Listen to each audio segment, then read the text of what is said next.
Previously on F1. Takes the victory.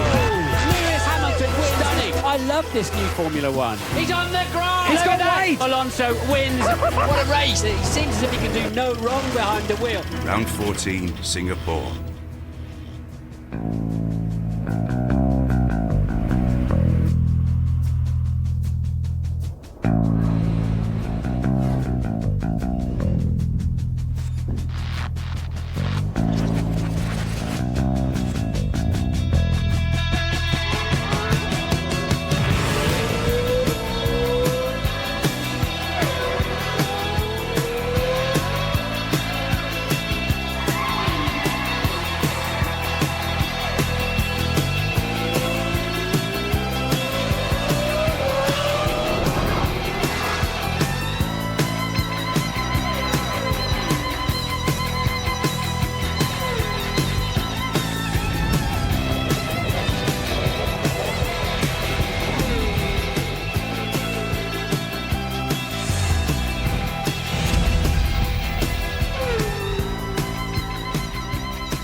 And all the people of the lulled and dumbfound town are sleeping now.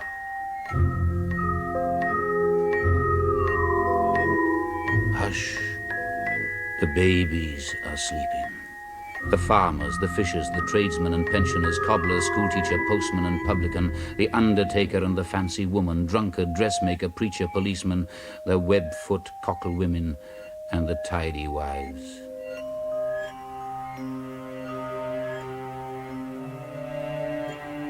Young girls lie bedded soft or glide in their dreams with rings and trousseau, bridesmaided by glowworms down the aisles of the organ-playing wood.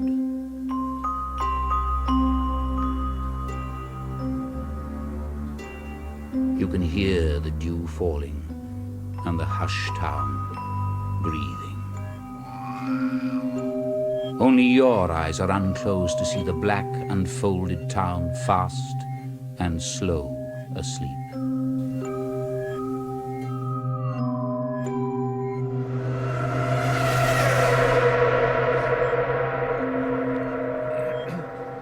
And with the sound of those engines, you do well to find anybody asleep in this city tonight. You know, Dylan Thomas said that when he wrote that poem, he did so to reassert the beauty in the world. And what could be more beautiful for Sebastian Vettel than winning the Formula One World Championship at the very first opportunity? Good evening, or good afternoon, where you are, and welcome to the 2011 Singapore Grand Prix. And good evening and welcome to David Coulthard and Eddie Jordan. So, David, it's just gone 7 o'clock in the evening here. It's 31 degrees, unbelievably humid. There might be some rain in the air. If Sebastian is going to do it today, he's going to have to do it the hard way, isn't he? Well, he has to win this Grand Prix, and the rest is out of his hands. It all comes down to where the opposition finish. Any one of his main contenders get on the podium, then it will go to another Grand Prix. But if it was to fall tonight, would anyone really begrudge him? What an incredible season he's had. And what a great place as well to win a world title. Eddie, youngest ever point scorer, youngest ever pole sitter, youngest ever race winner, youngest world champion, could become the youngest double world champion. What do the rest of the guys in the hunt need to do just to keep the pressure on him that little bit longer and delay him celebrating? I don't really think it's in their hands in many respects, because who's on pole position? No big surprise, Sebastian Vettel. I think he'll just drive away. And they'll all squabble over each other, and who knows what's going to happen. Lewis Hamilton probably have a good race and be absolutely Sebastian's best friend for once, and win the championship for him. I agree with David.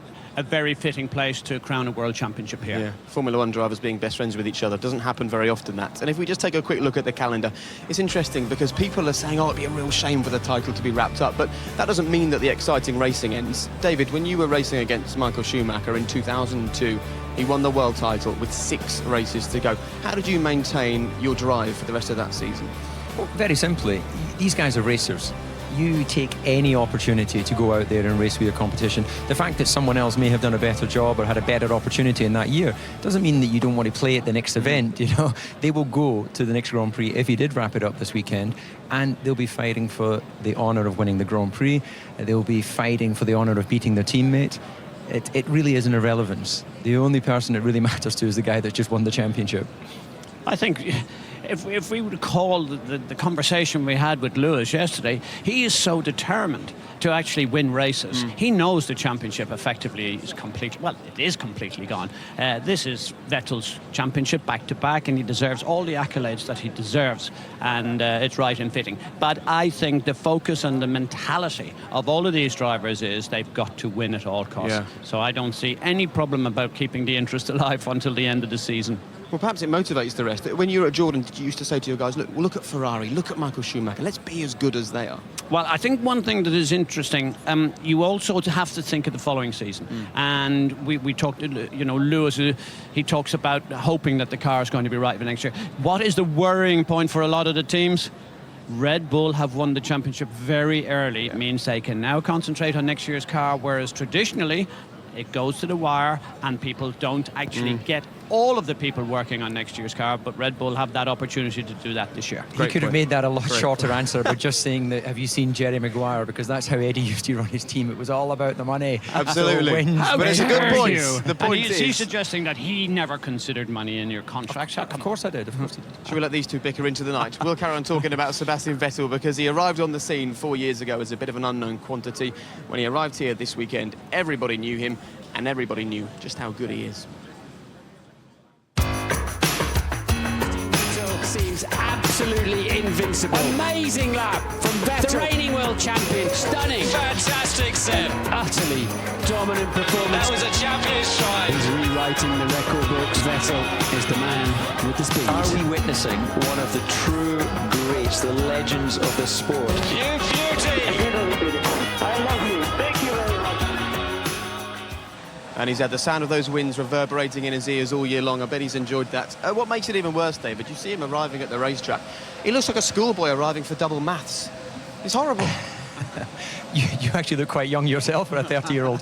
Yeah, he does look incredibly young, but he has got a steely edge to him. Yeah. And you just see the way he walks around, the way he works with the engineers. I thought what you highlighted yesterday, where he was the only driver pre-season who went to meet with the Pirelli factory, the Pirelli engineers. I bet you, Michael Schumacher, would be thinking, maybe I would have done that in my first career. I bet. And just looking at this beautiful paddock, Eddie, as we look up and down here, considering one guy has dominated, we've had record viewing figures in the UK. People are still turning up. Everybody's still excited and enthralled by Formula One. It hasn't dampened the sport in any way. I think it's added. I think not just forget the show because that's what people either like or dislike. I think the excitement, I think the world champions, 5 of them, and they're all brilliant in their own right. And they have brought something special to this particular championship, not just this year, last year, and hopefully in the future. We are very fortunate because each of these drivers, in my opinion, have all been hugely worthy world champions and have been great ambassadors for the sport. And you can't ask for much more than that because they are doing the media stuff. They're making sure that Formula One is in the right place in the media centre, and it drives people and traffic to these races. OK, and just to show you how things actually do look in the standings at the moment, it's a 112-point lead for Sebastian. He needs to increase that to 125 to win here this weekend. David, what's impressed you most about Sebastian? Has it been the hot, fast laps when he needs them, or the consistency, or the fact that he can run in hard in the races, or takes all these pole positions? What is it? Well, the thing that I think that's been most impressive is, and of course, without wanting to tempt fate, as we've still got a few Grand Prix left, is that he's made any mistakes this year have been made in free practice. Yeah. You know, he has crashed the car in Turkey, he has crashed the car in Canada in free practice, but he's been absolutely faultless when it comes to delivering that single lap in qualifying and then racing wheel to wheel and going for these race victories. And looking at the constructors' battle, Eddie, the team, for a relatively young team, 5 or 6 years old, they seem incredibly well organised this year, Red Bull.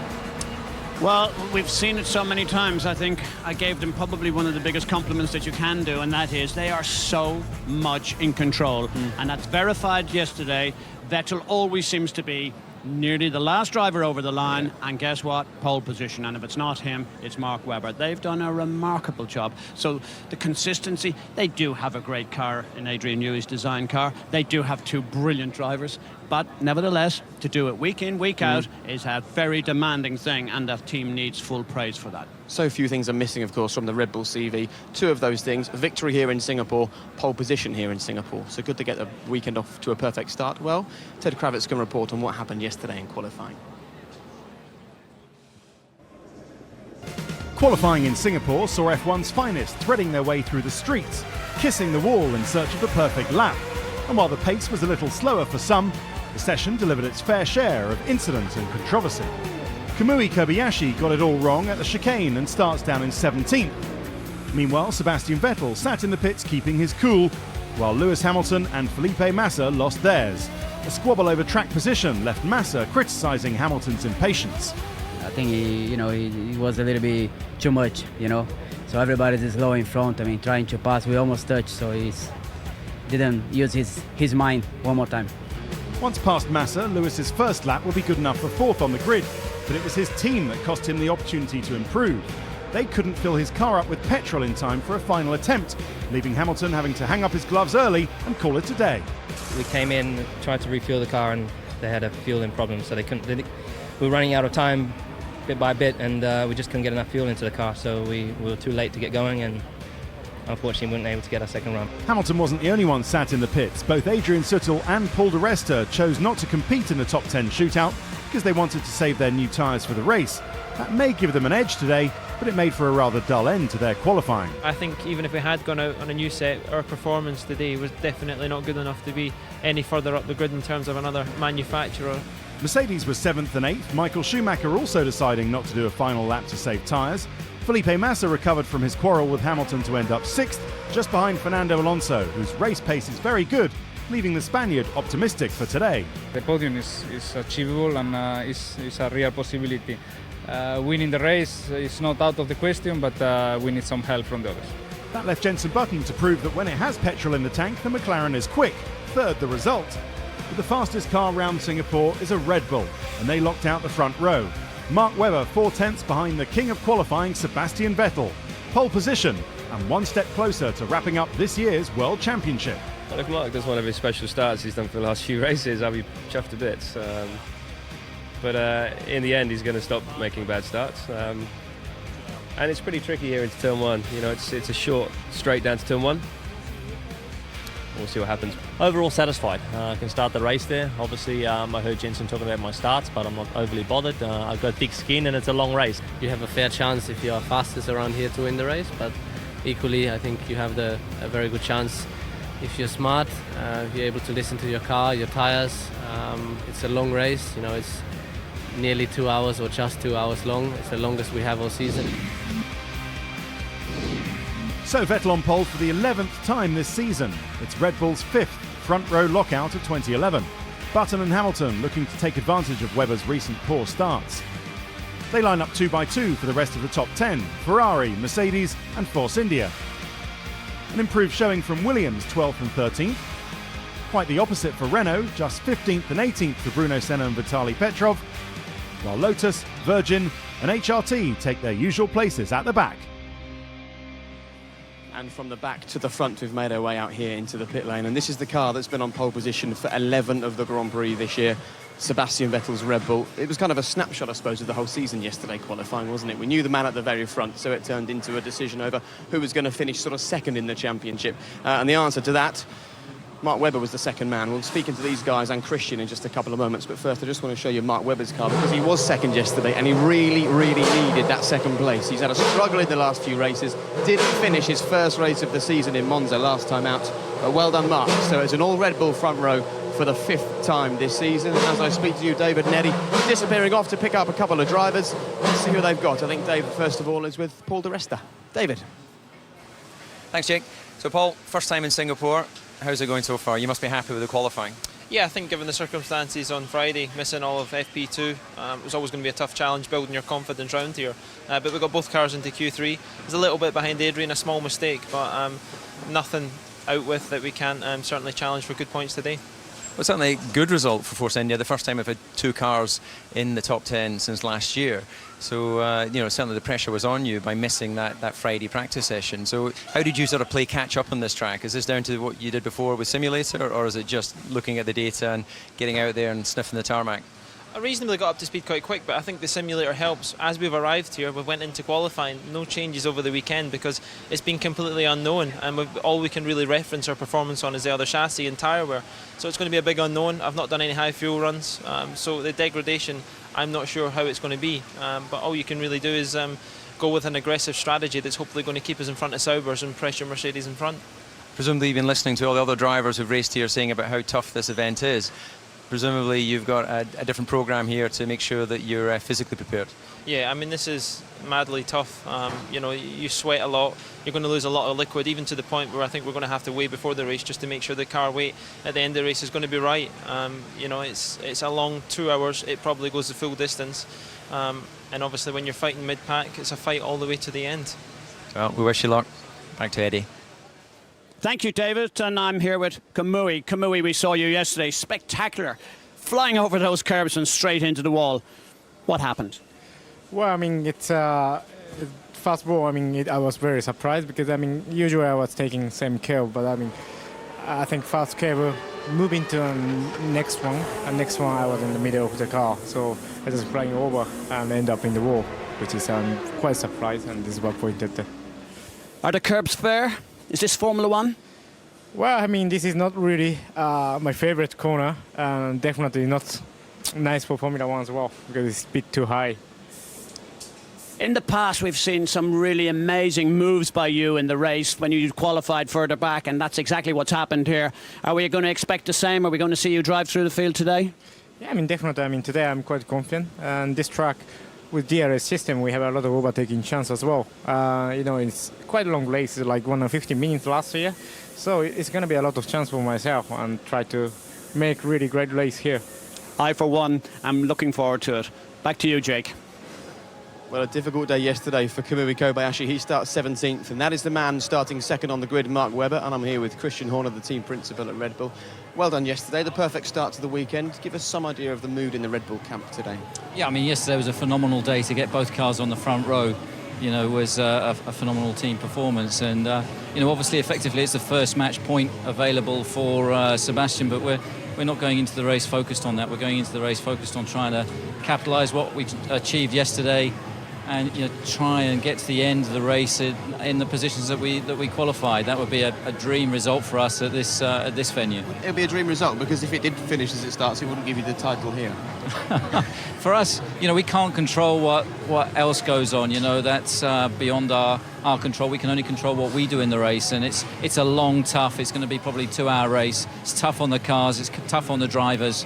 You know, who knows what's going to happen with safety cars, etc. So it's going to be a long evening, and you know, we're not focused on the championships. We're focused on getting the best out of this Grand Prix. And of course, it's your job, and it's the job of the man that we can see in the back of the garage behind us, the current Formula One world champion, to play down the fact that this weekend the title could be won. But have you had a chat with Sebastian? Have you discussed how he approaches this race and the 5 races after this? Yeah, absolutely. I just told him to enjoy it, you know, and you could see that he's enjoying his driving at the moment. His confidence is high.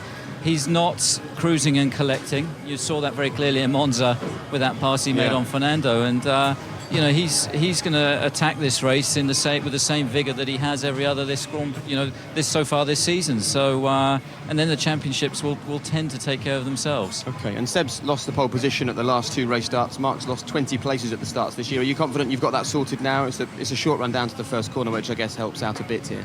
Well, statistically, when you start on the pole at every Grand Prix, as we have, you can only go backwards. You can't make positions up. Oh, that's the problem. You're too fast. Is that what you're saying? Other people's statistics will obviously look better, but you know, it's a short run to the first turn. It's important to get a good start. We know the Ferrari is a great starting car. It's, you know, we're thankful it's on the third row. The McLarens are good starters as well. So, you know, we just need to make sure we get off the line well with both drivers. Okay, good luck, and next year start qualifying 15th, 16th, and your stats will look brilliant. And talking of stats and facts and figures, this is what Christian hopes will happen today, because this is the maths that will give Sebastian Vettel the Formula One world title today. Sebastian Vettel can win the championship if he finishes on the podium this weekend, but there are plenty of other scenarios to factor in. If Vettel wins the Grand Prix, then he'll also win the title if neither Jenson Button or Mark Webber finish higher than third. Fernando Alonso would also have to finish off the podium. If Vettel finishes second in the race, then for him to win the championship, Button and Webber would need to finish no higher than 5th, and Alonso no higher than 8th. Lewis Hamilton must not finish in front of Vettel. If the current world champion wants to make it back-to-back victories and he finishes third in the race, Button and Webber must be no better than 7th and Alonso no higher than 9th. Only once has Sebastian Vettel not made it onto the podium this season, and it would take a very brave person to bet against him as he bids to join the exclusive club of back-to-back world champions. When he joins it depends on the fate of the other challengers. And Sebastian Vettel's chance will come in less than half an hour. The pit lane is open. Now, that's Mark Webber's garage, and if Ian, you just step away from the garage, you can see that there is only the one camera there taking a look at Mark Webber. And now have a little look behind us and just take a peek at the interest in Sebastian Vettel. Probably 20, 30 cameras outside this garage, everybody wondering how he's going to do this weekend. The question is, how will he do? Who is his biggest threat behind him, do you think, Eddie? Well, look, we've talked about it. There's lots of world champions lurking in the background there, and they're going to be all tough competitors, make no mistake. But, you know, I'm just want to get this title championship out of my mind. I want an exciting, fast race that anything can happen. And as far as Mark Webber's concerned, Jensen's already issued a warning. Jensen's on the clean side, right behind Mark Webber. There could be fireworks at the start. Well, indeed, that's all the psychological games that the drivers play. I'm on the clean side, so watch me go. But McLaren certainly have every reason to be confident their starts have been good this year. OK, well, there's been a big year, hasn't it, for Sebastian Vettel. However, you could argue that at some times there's been more interest and more written and more said about Lewis Hamilton. It seems that wherever he goes, he gets the headlines all about him. It's kind of hard to forget that sometimes this is very much a team sport.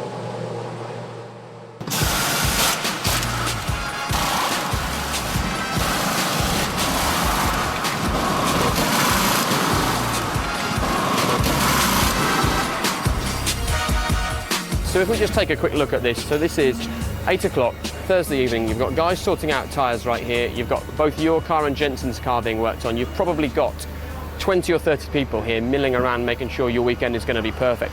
Do you love to see this attention to detail? I do. I think it's very neat. I mean, all the guys here making sure that the tyres are all mounted right, the weight of the tyres are all, you know, all the tyres are in balance. Yeah. You'll wreck most of these before the end of this weekend, won't you?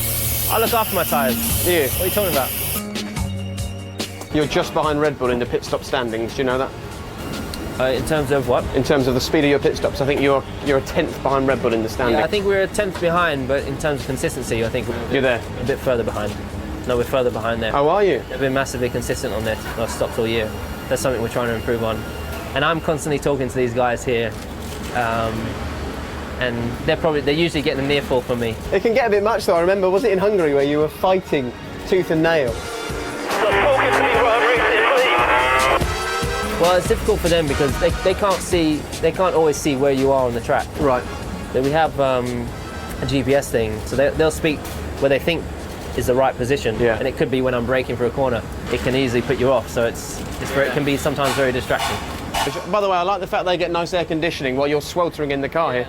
Because for you guys, this is one of the toughest, isn't it? One of the toughest. It is, but it's quite cool right now, actually. This is a lot cooler than it is normally. Yeah. I'm sure it'll get hotter. Jensen was saying at the end of the race here, you sit in the car just for a couple of seconds before you get out, because if you get out too quick, you just go dizzy. It's just, you know, you've lost a lot of bodily fluids. I don't know, it depends.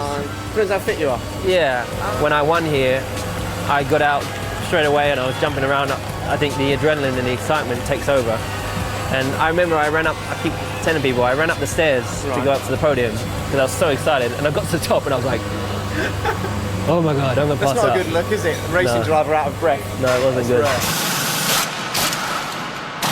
We have engineering meetings. Like today we'll have a meeting where we discuss what we're doing through the weekend. We'll discuss changes. I'll look at laps, for example, on here, like previous laps. Oh wow!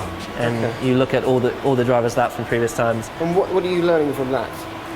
Just visuals, looking at the track, looking how I drove, exits that I got, curbs that I used, curbs that I didn't use. So you just have a look and it just refreshes your mind as well. Despite all this effort and all this desire, Sebastian Vettel is still dominating Formula One. It puts into perspective how impressive he's been, I think, doesn't it? The fact that there's all this effort to try and beat him and he's still a difficult fish to catch. This is not like golf. Yeah. It's not like golf where the... Let's push. Yeah, go for it. It does say push. It's not like golf or tennis where the individual has all the power and all the control. Yeah. Here, you know, I've got almost 700 people, whatever, who are working together to build the car. And they'll build it one way and another team will make it another way, and sometimes our way will work and sometimes their way will work. Their way has worked all year and we've been working hard to try and catch it up. I can see a room over there with your name on. Can we have a small look at where you hang out for the weekend? Are you cool with that? This is what we have at all the flyaways. This is generally what I have. Oh yeah, look, I got my suite. You need those, do you? Can we? Yeah, go for it. I love my suites. So how important is this? And let's take a couple of the frustrating races. Hungary and Monaco. Did you come back to a room like this, sit down and have a bit of time to yourself before going out there? Yeah, luckily there's not too much stuff for me to throw around. The couch is too heavy. But is it important though, having your own space? Yeah. You're not having photos taken, you're not bombarded by engineers, you're not doing media interviews, you're not doing appearances, you're not surrounded by people, and say what you want, do what you want, feel what you want. And then amongst all that, you've got to try and race and win a Grand Prix. And finally, this weekend, Sebastian Vettel may well win the world title. Have you thought about what he must be going through? I mean, will he come to a little room like this if he doesn't have a few minutes on his own, do you think? I think Sebastian, I can only assume he's massively relaxed. If you're winning, but could possibly win a world championship 6 races before the end of the season, then you're not really stressed at all. When you're at the last race and everything depends on how you finish, how you perform that day, one little mistake can be out the window. That's what I call pressure. But he's pretty relaxed. If he doesn't do it this weekend, we'll do it next weekend. Yeah. My battle right now is getting myself in a good position, winning as many as I can for the rest of the season and performing well. That's what makes me happy. And what we take from this year, what we learn from this year, we'll take into next year. And I pray that next year's car is a real killer. So it's a big one for Lewis Hamilton. He starts just behind his teammate Jenson Button here. The first time Lewis Hamilton has been out-qualified at a Grand Prix, and as you can see, we're joined by Martin Whitmarsh, who's working hard to make sure that he can hear us, because it's incredibly loud down here with the cars running through the pit lane. I'm glad you can hear us. I'm glad that's sorted. That's what the thumbs up means. Just talk us through, though, what happened when Lewis made his way out to the grid, Martin. We spotted this as the cars were going out. Perhaps you can explain it for us. Well, of course, what we're trying to do is make sure that they're prepared for the launch at the start of the race. So this is their last opportunity to characterise the clutch, to see how they can launch. So you'll see him pull out to the end of the pit lane. He pulled over. Interestingly enough, I have to say, he stopped, as you'll see in a minute, with some wheels on the painted finish, which isn't ideal. And in fact, after that launch, I announced, or I told the team back in working just to have a look at that, because they could have seen something strange in that launch which would have caused them to tune it incorrectly prior to the start of the race. So it wasn't actually an ideal launch preparation, but that's what he was trying to do. Martin, the mindset for you and McLaren here, basically we can write off the championship, mathematically maybe not, but you want to win this race at all costs. Is that the way you're going to approach it? Yep, that's exactly it. We want to win this race and all of the races. And here, I mean, this is a modern classic. We want to come here. It's a fantastic race. I think we were disappointed in qualifying, but we've got 2 cars on the second row. So a very long race, as we know. A lot of things can happen. It'd be very unusual if there's not a safety car. It might rain. So a lot of things can go right or wrong. We'll see how it happens. Martin, I can imagine there'll be contrasting management styles between what Christian Horner will be saying to his 2 drivers, given that Sebastian's this close to winning a championship, and what you might have to say to your 2 guys. You know, they both want to win this Grand Prix, so what is your briefing to them? The briefing is, I mean, we've got 2 great racing drivers who we've seen on a few occasions this year really racing each other. So, you know, we're agnostic to the winner, providing it's either Lewis or Jenson. We don't care who wins. OK, as long as it's someone. All right, well, good luck. But from one Martin to another. Martin Brundle is out on the grid for his grid walk. Martin, over to you. Thank you. So pleased you could join me. Good evening, everybody. Standing under these lights must be what it's like in the hot food section of a restaurant buffet. Certainly warm enough down here. We're 85 miles north of the equator, and you certainly know it. Now, let's see if we can find ourselves a driver to talk to. Lewis Hamilton, 4th on the grid, and let's see if he's somewhere around his car. I hope he is. Could be really good to have a quick word with him. There he is now. We'll see if we can just butt in talking to his engineer. Final instructions as he's getting ready for the Grand Prix, and we'll see if we can grab a quick word with him now. Lewis, how's it going? Long time no see. Absolutely. Now, you've got something very special on your crash helmet that I know you want to show to the audience. I did. I know we never really speak too much, but 2 people that I knew very well from my past days passed away just recently. An old friend Martin Hines, who helped me so much. I wouldn't be here today without the help of him, and he passed away like a week ago. And so I just wanted to send my love out to him, and also my friend Christian Bakkerud, who I used to race against in go-karts. He had his funeral and also died last week. So, dear friends of ours. So I just wanted to send my love out to their family, and wearing this for them. So. Well, thank you for that. And Martin Hines, Mr. Karting, of course, who did so much for so many young drivers. Now, it just reminds you, you've got to enjoy life while you can. And can you enjoy tonight's race?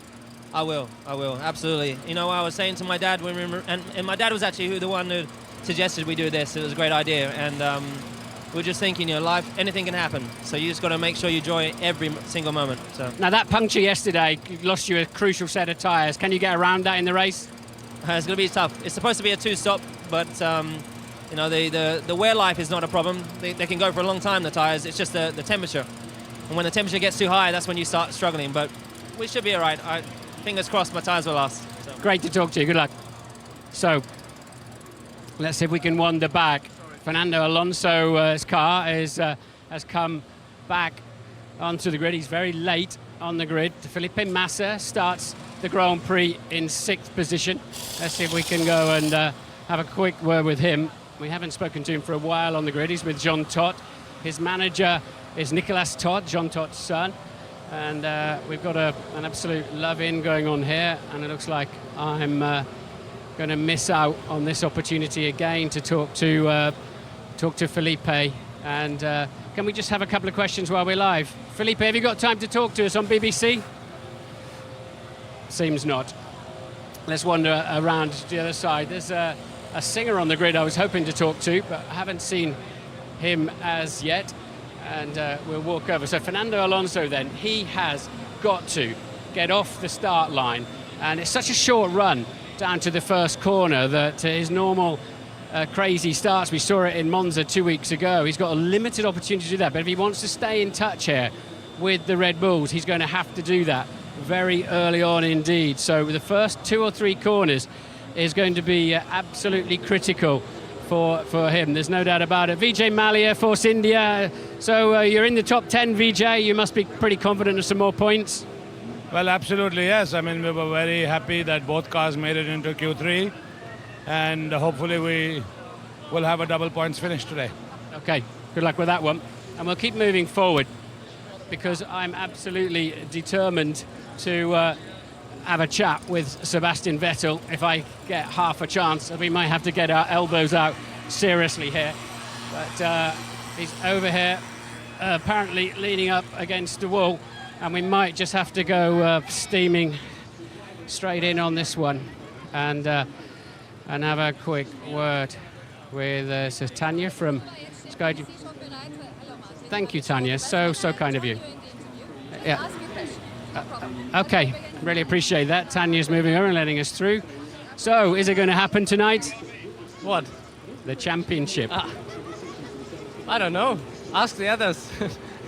I don't know. I mean, it's a long race. It's one of the toughest, I think, all year. The challenge is very big around here. It's hot, so we'll sweat a lot, and it's a long race, nearly 2 hours. So a lot of work before.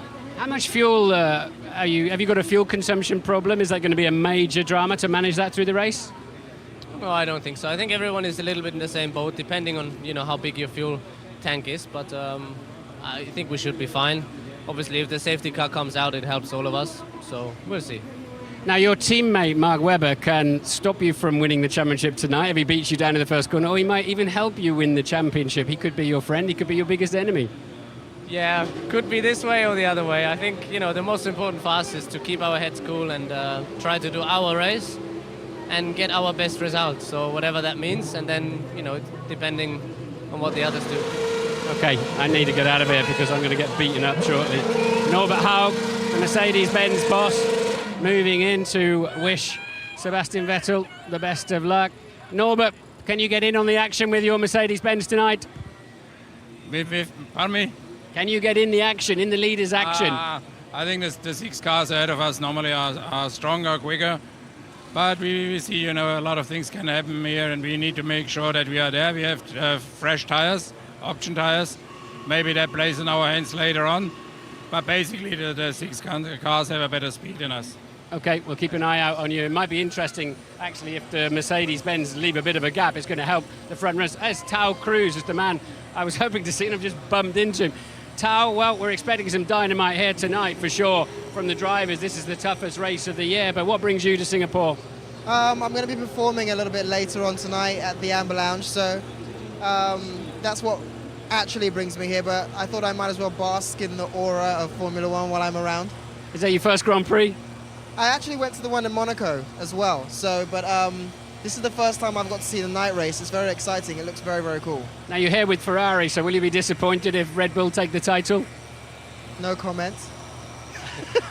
No, absolutely. I'm 100%. I think that I don't know. I love Ferrari. I think that they could definitely do amazing things. So I've got my fingers crossed for them. Put it that way.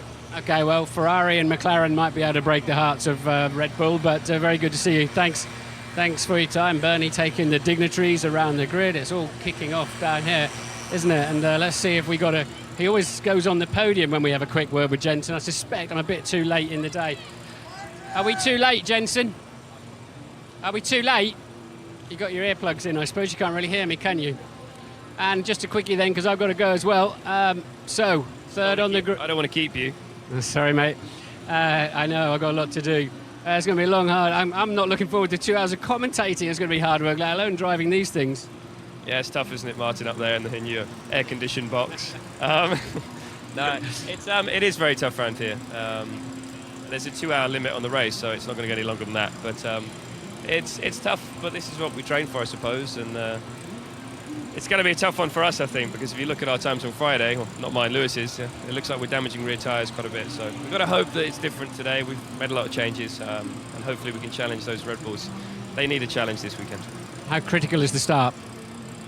Yeah, I need to get in front of Mark, and that's my aim. So it's going to be interesting, turn one. Well, Jenson has a very clear mission down into the first corner to get ahead of Mark Webber. Back to you, Jake. Martin, thank you very much. 1-0 to Jenson Button, I think you'll agree. One of my favourite moments. He's become really very cool these last couple of races, hasn't he? He's very relaxed, he's very chilled, as he says himself, and you know, it's a sign of a person who's exuding confidence, because we saw what he did in China and Canada, and I think he just steadily got better and better, and this is, you know, you can see it's so evident here how he's going about his racing. He's quick, he's enjoying it, and he's scoring lots of points. Yeah, Jenson's been a very tough teammate this year for Lewis Hamilton. Today, though, Sebastian Vettel will hope that Mark Webber is the perfect teammate for him, because, of course, Red Bull can use Webber as a nice buffer between him and the current world champion. But to do that, Mark Webber will have to stay on the circuit. And last year, it was Mark and Lewis coming together that almost took them both off, and in the event, took Lewis Hamilton off. This was a big moment in last year's race, and the guys have got to be so careful round here. Well, you know, this is a question of who takes who. Both drivers will blame each other, but it was a mistake. It shouldn't have happened. But then it's racing, isn't it? You'll always get these little 50-50 deals. One will suffer, one will make it. And in my opinion, it's a very hard one to call. Yeah. And just hope that we can have a really good race here. And after a very tentative performance last time out in Monza, Martin Whitmarsh said he wants the real Lewis Hamilton back. Perhaps that's the real Lewis Hamilton, going for it all the time. And I think he is back this weekend, don't you? Strong qualifying, just 7 thousandths behind Jenson Button. We'll see how Lewis gets on. But what about the race? Well, we're getting very close now. Just a few minutes to go until it's lights out and the start of the Grand Prix. It's dark. Some people are already in their pyjamas. The question is, thanks, Jay, is the man on pole going to take the win? And this is why Sebastian Vettel is the man on pole. It's a 23-corner, 3.15-mile lap here at the Marina Bay circuit. Sebastian Vettel on pole for the 11th time this season. Let's have a look at his lap. Heading into turn 1 in 7, down to third gear, 90 miles an hour. Turn 1 and 2 are effectively one corner. Turn 3 follows immediately. The front tyre's not showing a lot of interest at this stage of the lap. They're still coming up to full temperature. 4 is a kink that's ignored. Turn 5 ahead of us, a 90-degree right-hand, and still the front end of the car sliding gently across the road. The kink of turn 6, absolutely full throttle, up to 185 miles an hour, very close to the rev limiter in 7th gear, a 90 left of turn 7, a false curb on the right-hand side to keep the cars in bounds. A 90-degree right-hander of turn 8. Now the front of the car is beginning to work very nicely indeed. A 90 left onto the back straight, up to 165 miles an hour. We're about to see a textbook driving style to get through the very difficult turn 10 chicane. balanced the car beautifully on the throttle. A difficult right-hander of turn 11, leading you into the left of 12, over the Anderson Bridge. It's very narrow, a right-hand curve for the braking zone for 13. Now we've got a wide boulevard heading over the water of the marina. Bring it to the left-hand side at 170 miles an hour. We move into the final sector as the wall turns orange. This is where Vettel was 0.3 faster than any other driver. He absolutely attacks the end of the lap. This is the turn 15 braking zone into 16, just clipping the curb nicely up alongside the marina again. 130 miles an hour before we turn underneath the grandstand. Look how close he is to the wall on both sides of the track, leaving no time at all on the table. Ahead then is turns 20 and 21. Back end trying to step out, so close to the wall once again. 2 corners to go to the end of the lap. Sebastian Vettel absolutely dominant in qualifying. Driving like that could well earn him a second world title today.